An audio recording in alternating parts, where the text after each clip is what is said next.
Hello girls, मैं हूँ doctor Shweta व्यास, सहायक आचार्य गृह विज्ञान, राजकीय मीरा कन्या महाविद्यालय उदयपुर, राजस्थान।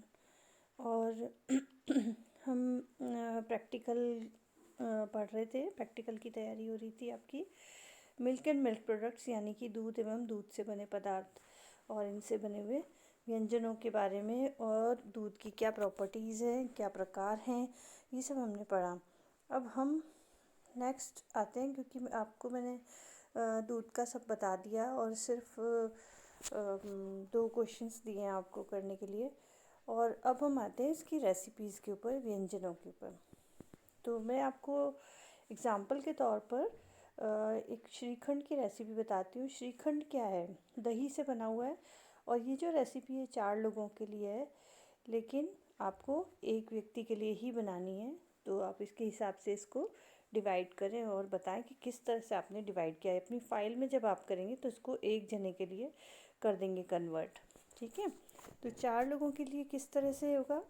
हमें इसके लिए 3 कप दही लेना होगा जो कि खट्टा ना हो।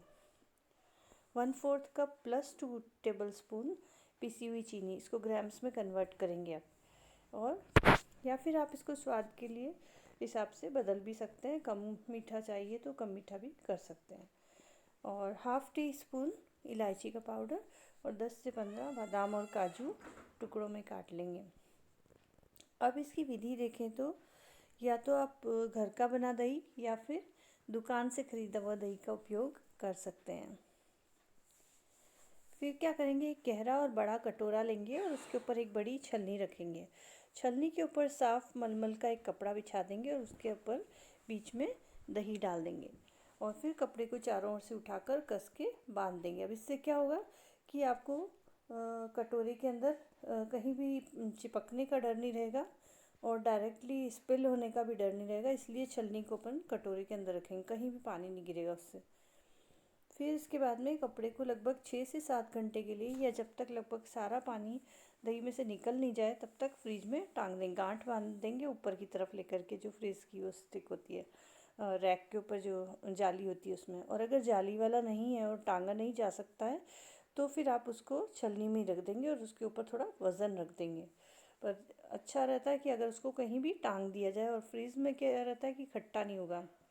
उसके नीचे बड़ा कटोरा रखेंगे जिससे कि सारा पानी उसमें इकट्ठा हो जाए। भले ही आप अगर फ्रीज़ में उसमें बांधना मुश्किल हो तो छलनी में रख करके और उसके ऊपर वज़न रख दें और नीचे एक खाली कटोरा रख दें और फिर उसको फ्रीज़ में रख दें, तो ऐसा भी कर सकते हैं।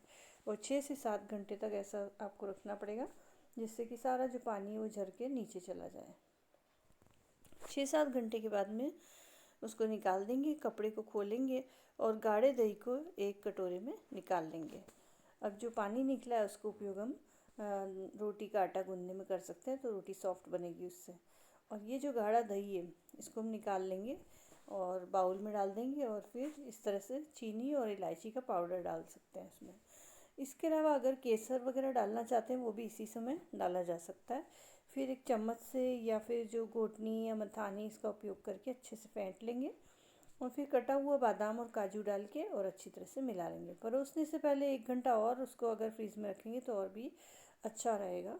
तो इस तरह से श्रीखंड तैयार है।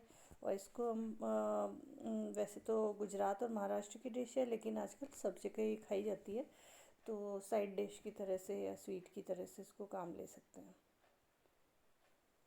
अब इसमें कोई चेंजेस करने हैं, आपको लगता है कि बहुत कॉमन है, तो आप इसमें चीकू, सेब, अंगूर, अनार, अनानास, आम, इस तरह का कोई भी फ्रूट डाल सकते हैं, लेकिन एक फ्रूट ही डालें तो ठीक रहेगा।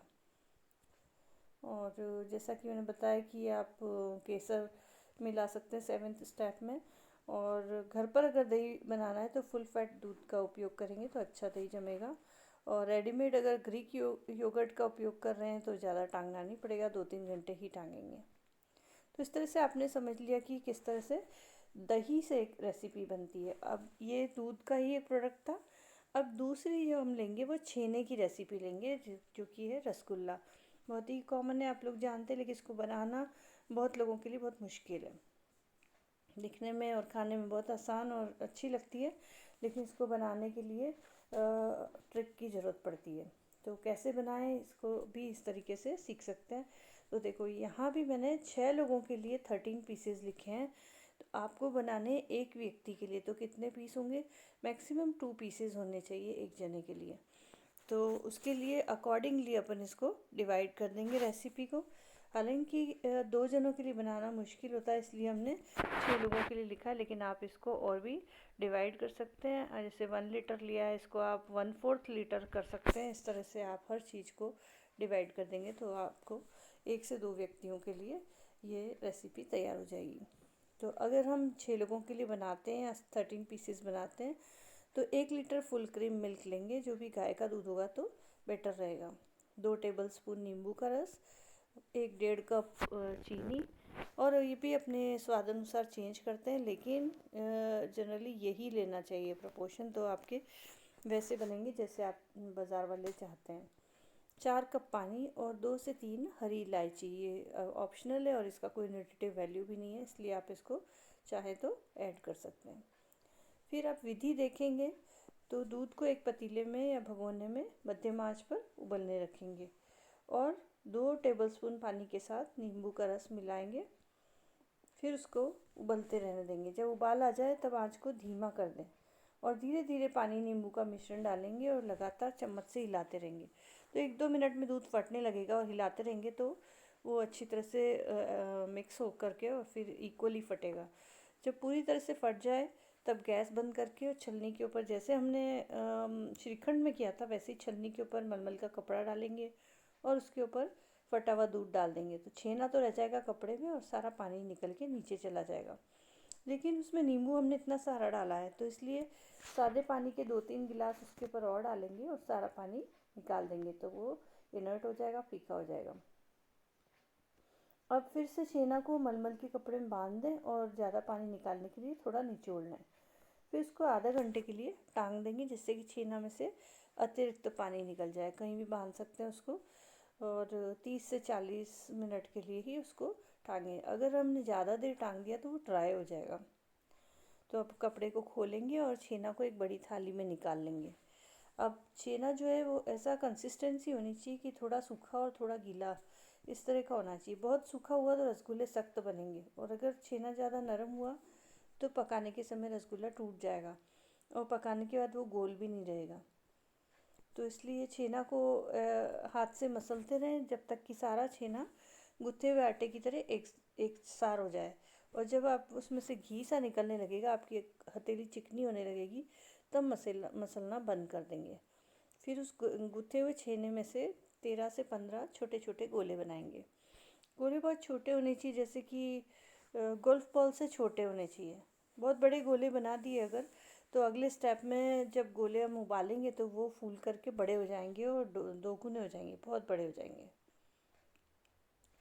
अब एक गहरे और चौड़े मुंह वाले बड़े बर्तन में, जिसका कि ढक्कन भी हो बराबर का, या फिर प्रेशर कुकर भी ले सकते हैं जो चौड़ा होता है, और उसमें 1.5 कप चीनी, 4 कप पानी और इलायची डाल दें और चाशनी बनाने के लिए उबलने रख देते हैं।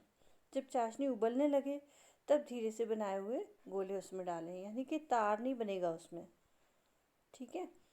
तार नहीं बनाना है उसके अंदर, पतली ही रहेगी चाशनी और तभी उसमें ये गोले डाल देंगे और धीरे धीरे से डालेंगे उनको। फिर बर्तन को ढक देंगे और मध्यम आंच पर पकने देंगे। और प्रेशर कुकर है हमारे पास तो बहुत अच्छी बात है, ढक्कन लगाएं और सीटी नहीं लगाएं तो वैसा ही इफ़ेक्ट आएगा। अब क्या होगा कि 5 मिनट के बाद में ढक्कन हटा दें और उसे धीरे से चम्मच से हिलाएं। फिर ढक्कन बंद कर देंगे और 7-8 मिनट के लिए मध्यम आंच पर उबाल लें। फिर ढक्कन हटाएं और फिर गैस बंद कर दें। मतलब कि आप उसको चेक करते रहें, आपको दिखता रहेगा उसकी प्रोग्रेस की आकार लगभग दोगुना हो गया, बड़े बड़े रसगुल्ले हो गए हैं। फिर उसके बाद में बंद करने के बाद थोड़ी देर छोड़ेंगे तो गोले थोड़े से छोटे हो जाएंगे। नॉर्मल है, बहुत फूले हुए थे और वो थोड़े से नॉर्मल हो जाएंगे। अगर एकदम ही छोटे हो जाते हैं या आधे ही रह जाते हैं या ऐसा कुछ हो जाता है तो इसका मतलब कुछ गड़बड़ हो गई है, हमने गोले बनाने में कोई गलती हो गई है। तो रसगुल्लों को जब तैयार हो जाएं तो एक बड़े कटोरे में निकाल लें और 5-6 घंटे के लिए ठंडा होने दें। तो ठंडे रसगुल्ले अच्छे लगते हैं, इसलिए अब परोसने के लिए तैयार हो गए हैं। तो इस तरह से आप देखो कि ये इस तरह से रेसिपी बतानी है आपको जिससे कि आप दोबारा बनाना चाहें तो उससे बना सकें। अब ये जो मैंने एग्जाम्पल बताया उसके अनुसार दूध या फिर दूध से बने पदार्थों के 5 व्यंजनों की विधि लिखिए और ये जो मेथड है उसी से बनाना। और ठीक है, इस तरह से आपको समझ में आ जाएगा और ये हमें आपकी प्रैक्टिकल फाइल में ये रेसिपीज़ कर